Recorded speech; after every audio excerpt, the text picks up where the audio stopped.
welcome to Unity Spiritual Center of Panama City, and a warm welcome to our online guests as well. This morning, we continue our study of the 12 powers of God. Each and every one of us has all 12 of these attributes, abilities, and gifts within ourselves. Recognizing them within ourselves and recognizing them within others is our work to do.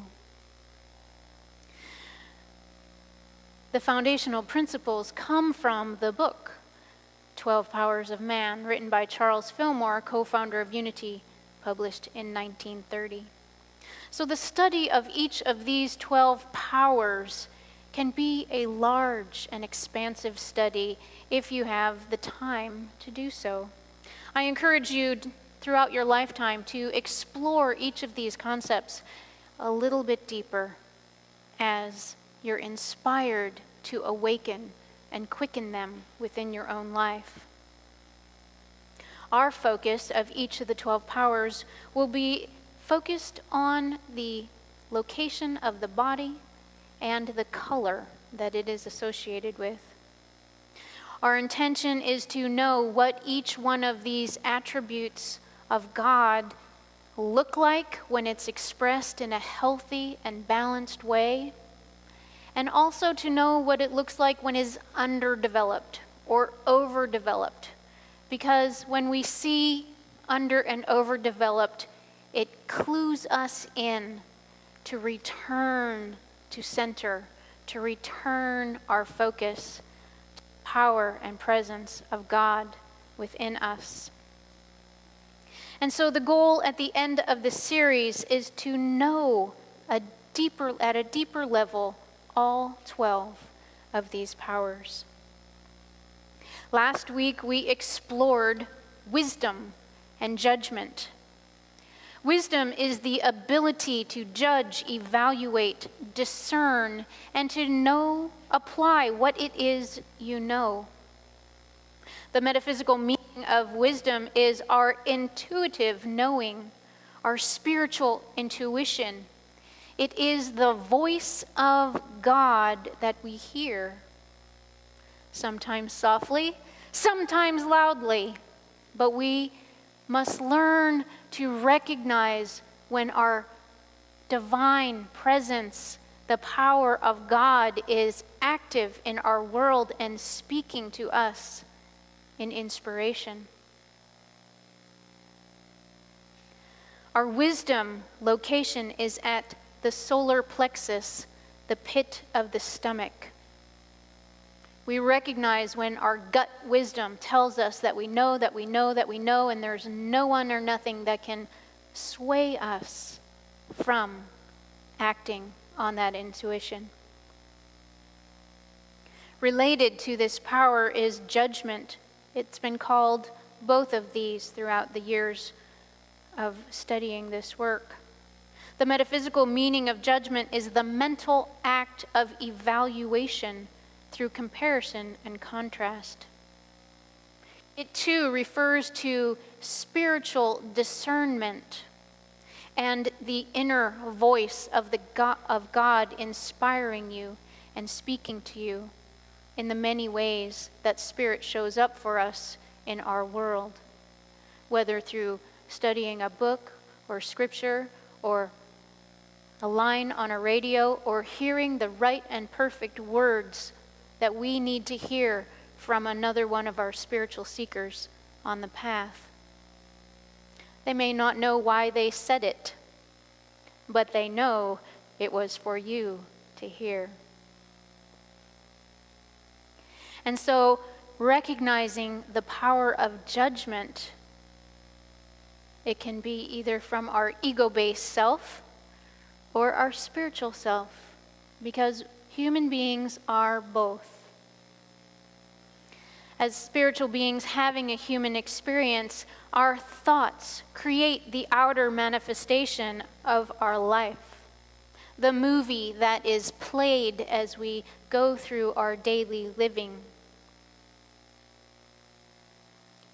Those thoughts include the judgments that we have, hold, and carry and project, whether those judgments are good or bad, positive or negative. And sometimes our mind seems more filled with judgment from an ego-based place than a spiritual place. And so it is our work to bring those into equal balance. I never said it was going to be easy, but it is very fulfilling to be consciously and intentionally working toward knowing the truth of who you are and expressing from that truth. So our homework has been to look at how have you been using wisdom and judgment. That was your homework last week. Did you acknowledge the presence of the divine so that you could gain a deeper level of intuition or wisdom or insight? The divine is there with you with each and every breath. We're like a fish in a bowl. We don't even know we're surrounded by God's presence. We easily forget. So did you use that spiritual wisdom that comes to you to guide your thoughts, your words, your actions, your interactions with others? Or did you notice? I won't ask for a show of hands. Did you notice that you had many, many judgments and they seemed harsh and prickly, like sandpaper? That's a good awareness to have if you noticed that about your thoughts. Did you find yourself placing the ideas of your week into a jar labeled pickiness, not pickles, pickiness, or fault finding? Did you go on a fault finding expedition this week about others in your life? We tend to go on those outings sometimes, don't we? Yeah.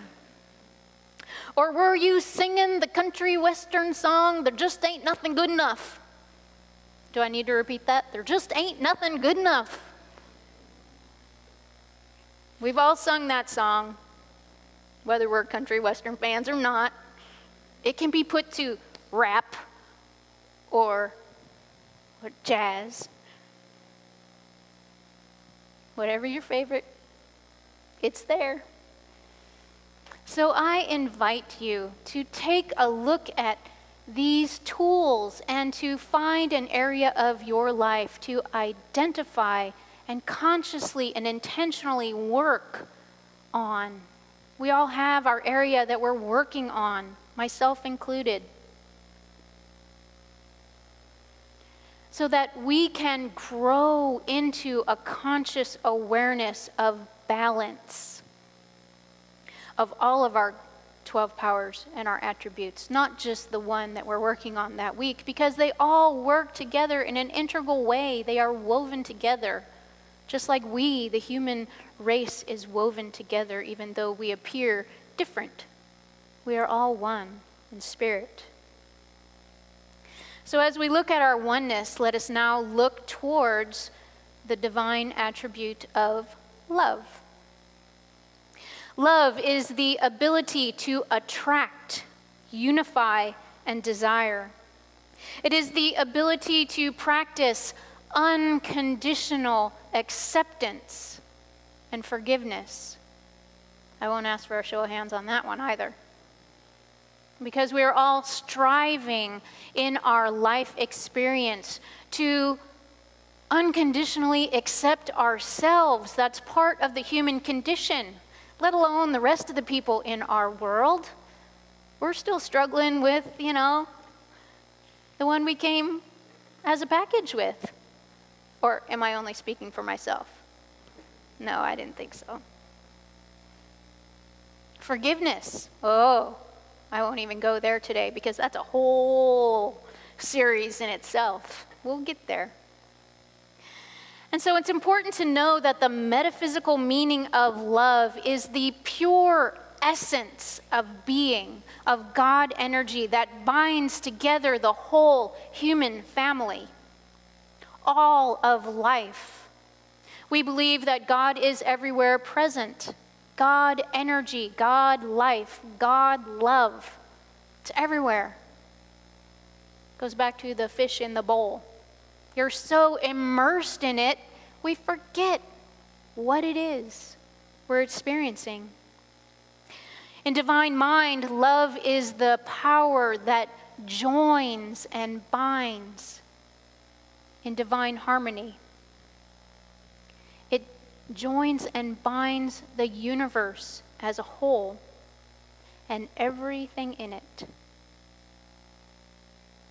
God energy is love. And this divine love is impersonal. It is principle. It loves for the sake of loving, like the sun shines for the sake of shining. It shines on everyone equally. It doesn't know that, you cut off somebody on the way here to church. It's going to shine on you anyway. Just like the rain is going to rain on you anyway. It doesn't know that, you're having a bad hair day. It's going to make everybody have a bad hair day. It's what it does. And we're all in it together. Divine love, impersonal. So love is the inner quality in us that sees good everywhere. Remember, once I told you, maybe more than once I told you, the word good, G-O-O-D, is God expanding. Because God only has one G, but good has two G's, and we want to go towards G-O-O-O-D. Do we not? Wouldn't that be cool? In Matthew chapter 5, verse 44, Jesus spoke about loving our enemies. It says, "You have heard that it was said, 'Love your neighbor and hate your enemy.'" But I tell you, love your enemies and pray for those who persecute you. I like the Message version of the Bible, so let me share to you what the corresponding chapter says there. It says, "You're familiar with the old written law, love your enemy, and its unwritten companion, hate your enemy. I am challenging that. I'm telling you to love your enemies. Let them bring out the best in you, not the worst. When someone gives you a hard time, respond with the energies of prayer. For then you are working out of your true self, your God-created self. This is what God energy does. He gives his best, the sun to warm and the rain to nourish, to everyone, regardless of the good, the bad, the nice, the nasty. If all you do is love the lovable, do you expect a bonus? Anybody can do that. If you simply say hello to those who greet you, do you expect a medal? Any run-of-the-mill sinner can at least do that. Don't you just love the Message version of the Bible? It brings it to life. The wisdom of Scripture. Yep, Jesus the way shower, co-creating a harmonious world since 26 AD. I've been waiting to say that for a while. It's like the little sign that should be on the, underneath churches. So the attribute of love is primarily an ability at work within what we know to be the universal law of attraction, the universal law of mind action. We all have heard about those many times. We know that our thoughts and our intentions and the decisions that we make and the desires that we hold in our heart, both consciously and unconsciously, through the power of love, we harmonize with those thoughts on an energetic, vibrational level. Quantum physics. So love, being a neutral power, will harmonize with anything. So you want to use your spiritual gift of wisdom and discernment to know exactly what it is you want to harmonize with. This is the tricky part. Goes back to how these powers work together. Because love will harmonize with both positive and negative. It doesn't matter to love. Remember, the sun shines on everybody, the rain shines on everybody. Love loves for the enjoyment of loving. Doesn't care. It's principle. So when we are angry and choosing to be momentarily angry, because we all make that choice. It may be conscious, it may be unconscious, but it is absolutely a choice. We filter our thoughts and experiences through the lens of anger. And what does that do? It gives us more anger. All we see is anger, anger, anger, anger, anger. We get to experience more anger, anger, anger, anger. Yay! It's not where I was planning to go.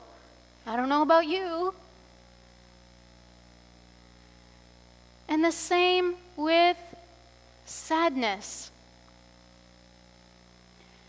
Sadness, when we momentarily choose to be sad,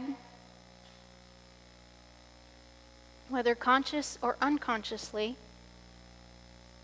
we are unifying with more sadness. We see more sadness in the world. We feel more sadness from the people around us. There's that saying, misery loves company. But it really means misery loves miserable company. There's a word missing. And so when we consciously use the power of intention, which is rooted in the energy of love, the harmonizing factor, what we desire, what we intend from our God mind won't probably be anger or sadness. Wouldn't you say? Love as principle will match two things together like magnets. For those of you who have young people in your life, there's this matching game that we like to play. Little cards with pictures, and it's just like you put all the pairs together. That's what the universe does. It puts the pairs together. That's why they say your dog looks like you. Or you and your spouse started to look alike over the years. The harmony of the universal power of love is matching like things together. I love to make you guys laugh. Laughter is good for the soul. So, knowing that you are going to draw to you yourself, let's all take a deep breath together. Do you want another one of you in your life? Ask yourself this question, and if you say no, then you've got work to do.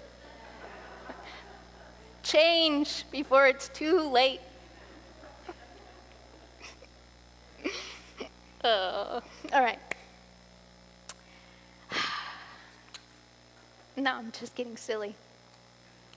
Love. Loves indiscriminately. So it's important for us to be aware of what it is we are thinking and feeling, and what we are drawing to ourselves, what we are asking the universe to provide, whether consciously or unconsciously. Because the power of love, the attribute of love, will absolutely bring to us what that is. Be aware. Y'all see those signs on people's fences, beware the dog. It's really supposed to say, be aware. There's a dog here. And he will bark at you on the other side of the fence, and that might scare you. So be aware. Because the attribute of love will bring to you your utmost inner hidden desire. So in your meditation time, focus on the energy center behind the heart, where we attune ourselves to the power of love. This is also the location of the thymus gland. Balanced love is the ability to feel affection, desire, and attraction. Hopefully in divine ideas, truth, and principle, and universal law. An underdeveloped love shows up in the limited ability to feel affection or positive regard for any other person or living being. You might not even be able to keep a plant alive, I don't know. It can also result in having very little desire. And I'm not talking about the intimate desire that I know some of your minds went to. I'm talking about having a desire to do things, to step out the front door and to live your life fully. That desire. The desire to show up and be the child of God you know yourself to be in the world, co-creating a harmonious world, making a difference. Love, overdeveloped, can show up maybe inappropriately. Y'all remember that movie, Fatal Attraction? Overdeveloped love. Possessive, needy. Yeah. So we can bring good or bad into our lives based on what we love and how much we love it. We say we love just about anything. We love one another. We love going to the beach. We love our new pair of flip-flops. But is it really love? We don't have enough words for love in our English language. Another parallel to point out here is that this particular power of love and its location is lined up with the Eastern teaching of the heart chakra, when the energy centers of the spine. And the heart chakra says when it is balanced, you feel open and compassionate, friendly and harmonious. But when it is underactive, you feel cold and distant, not wanting to be involved or engaged with others, maybe even yourself. And if it's overactive, you are suffocating everyone in your circle. We all know people like that, right? And you're probably loving them for purely selfish reasons. And so I ask you, how are you using the gift of love in your life? This is your homework this week. We've got question marks going on above our brain. How are you using this magnetic power of, are you loving and valuing the inner Christ nature that we know to be at the core of our being? It's in there. It is our potential equally. Ask yourself in a moment of prayer time and meditation, Do I love that I was made in the image and likeness of God? That is your truth. It's all of our truths. Or would you, now I'm assuming the answer to question A was was yes. But the other question could be, do I love being in a place of separation from God, separation from others, separation from life, separation from love? These are questions only you and your God can answer for you and your God. Mine are my answers. Yours are your answers. So whether love, the power of love, is underdeveloped, overdeveloped, or balanced in your life, and yes, it will do the roller coaster thing like all of the other powers, you get to choose how to implement them and put them to work and call them into balance.